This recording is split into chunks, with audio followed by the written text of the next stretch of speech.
Hey guys, Zero here again. I just want to do a quick overview of some miniatures for you guys today. I picked up these guys on eBay. These little dudes right here. Let me show you that in a minute. I picked them up on eBay for 13 bucks shipped. Now, they came from Russia. It's where the shipping started, like the tracking started. So it took a little bit to get, but I got 20 miniatures, 28 millimeter scale, or 1/48 scale, 1-inch base, for $13. Like, I don't know, and they're hard plastic, they're ABS plastic, I don't know where else you could get miniatures for that price, at that volume. So we're going to take a quick look. I'm going to show you guys. I'm going to go to the table, take a quick look, show you guys, and then I'll go over more of what I think about these guys. All right, sit tight. All right, guys. So here they are. These are like, I want to say they're called Castle Guard or soldiers, castle soldiers. Damn, it's not focusing. A little hard to see, and I apologize. This camera's kind of old, but you get 4 types. You get a bowman with a full-on longbow. You get a crossbowman with the crossbow there. You've got a guy with a axe and shield. And then you've got a guy with just a sword. But you get 20 of them. Now they have other sets. They have Vikings. They have pirates. They have dark warriors, they have orcs and goblins, they have dwarves, they have elves. And when I first picked them up, I ordered them. I thought, okay, maybe they're like the Dungeons and Dragons guys, where it's like a really soft, gummy plastic or something, something real simple. Let me see if I can get it to focus here. It's about as best as it's gonna get. So okay. But they're actually plastic, like pretty hard plastic. And it's not the toughest plastic. I mean, see, you can bend it, But it's pretty good, as far as like a gaming piece goes. Like if you were to buy a board game and you got some miniatures from it, I don't understand why it's not focusing. This guy's got a shield, it's blank. Looks like they're wearing like leather armor with plates or banded mail, And then you got the crossbowman. And I picked them up because I was like, well, I could use these for, like militia or town guard, in a D&D game. Or you could use them in Frostgrave, because the soldiers in Frostgrave, like the longbowmen and the crossbowmen and the knight and all that, they're not.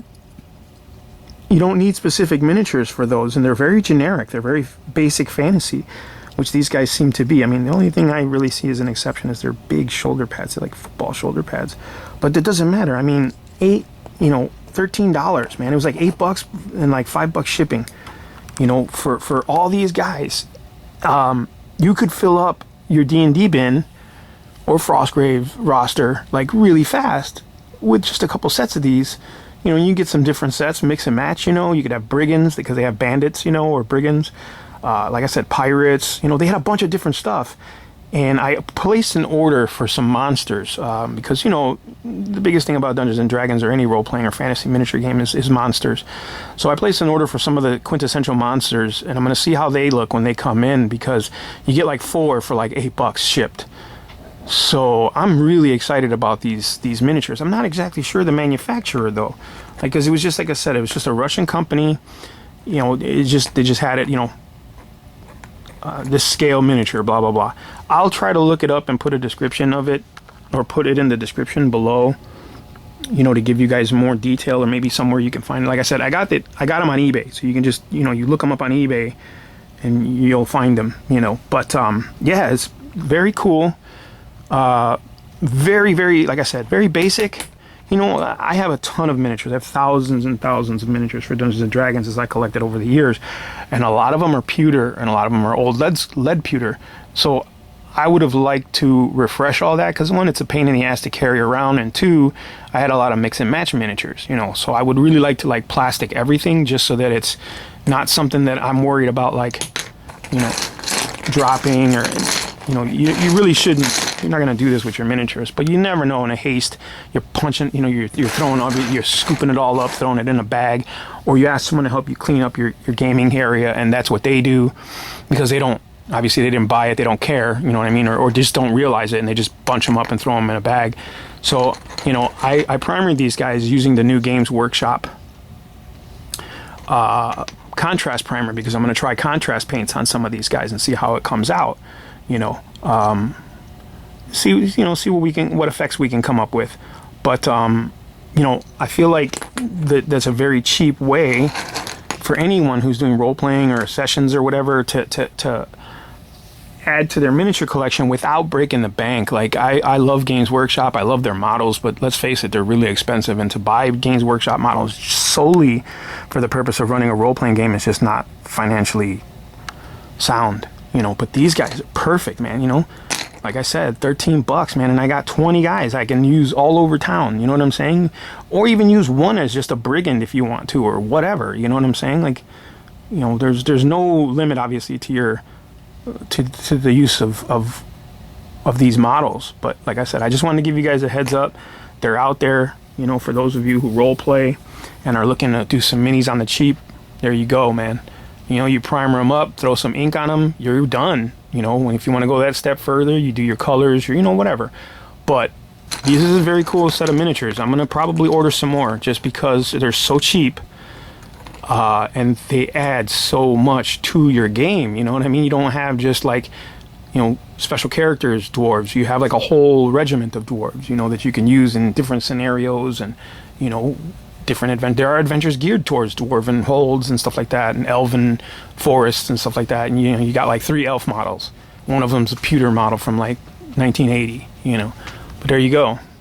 I'll keep posting up videos of these guys as I get them, because I really, like I said, I really like these models. I think they're very cool, and they're not on sprues, or not they're just come in a little bag in a box, and you're good to go. You can do some cleaning up. There's some flashing, you know, like there's a little bit of flashing on some of these guys, but it doesn't matter. These guys are very basic, very cheap, you know. It's not bad. You think about 13 divided by 20, that's a cheap price for a miniature. So like I said, I'll put a link in the description below so you guys can take a look and tell me what you think. All right, guys, thanks for watching.